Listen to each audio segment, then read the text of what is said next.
Lace this in the way you like there and make sure it doesn't screw up the trim on the crate. Everything's running here. The MMU is running and the GPS is running. I'd be happy to. Well, you know, throw it in with the rubber bands. You want to try and put it right? And we'll adjust the mounting points later. Okay. Throw it in. I would just keep it face out so you can see it, just so you can. Well, okay. It doesn't make much difference. We're not shooting the images with it. Whoa! Well, that answered that question. We need to make a run for another. Wow. We got another tank.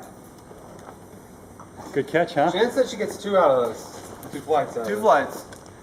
All right. Well, Do you want me to run up and get the other balloon? This is chloroplane. We blew up 2 of them last week. Really? Yeah, from those kits. There was the 7th and 8th time they were blown up. Damn. All right. Well, 7th inflation with this balloon here. Good to know. Boom! And Jesse just said 7th and 8th inflation on her balloons. They exploded as well. N equals 3. N equals 3, exactly. And what have you using here? This is a big O-ring? That's the rubber O-ring that comes with the new version. The new of version, kit. okay, because I had trouble. Because it holds better here and it holds fine with the balloon. What Okay. size O-ring is It's on the website. All right, so do you want me to run up and get another kit balloon or something? Do you want me to, or did you bring down another balloon? Yeah, you know what? We're gonna open one of the kits and bring it down. Okay, I'll run get it. Oh, Stuart, you got Yeah, it? it's the kit that we pulled the reel out of already. Yep. Okay, so is that thing's still running. Stop capture, so it's running, and it's got a, if you look at the interface there, it's a little awkward, but it's got a rate, and you can run it, right now it's running at 1 hertz, so it's taking a point every second. I think that's fast enough. But you can run it down to, I think, 10 hertz, And I think I'm gonna tell people. and it captures to stop at 5. all the location orientation and GPS information that the phone knows about. And then in the background, I've got a GPS tracker running that writes a track point every second. So we'll have those two to correlate along with all the rest of this other GPS tracker and the other stuff. So we should have lots of data on this if we're successful. All right.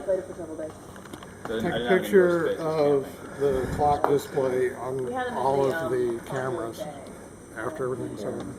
We can see whether no, I understand what you mean. Yeah, I do understand what you mean. I'm not sure how to do it physically, but I understand what you mean. I've used that technique myself. That's a good thing to You know, when I've flown someplace like to Belize, the cameras aren't set properly, and the GPS knows what time it knows it is. So it's always good to have that offset. Yeah.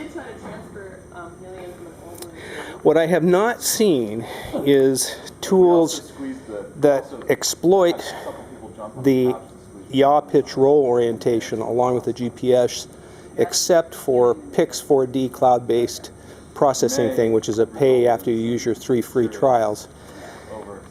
And it seems like it's kind of awkward to build, like you have to geocode your photos and then you have to export them, so you got all the XIF information, and then you have to go through and manually post-process and sync, make sure you can either find by timestamp or by one of the other elements, and write in this other yaw pitch roll stuff so it's an integrated set, and then you'd have an input file along with your photos to have them do it. And I have only messed with them a little bit, but the impression I had is they were finding that the yaw pitch roll wasn't as crucial for them, and so they weren't emphasizing it as much, as long as you had good GPS information. Well, but it's there. It's there. Yeah, I mean, stitching, it seems to me that, but that it's really...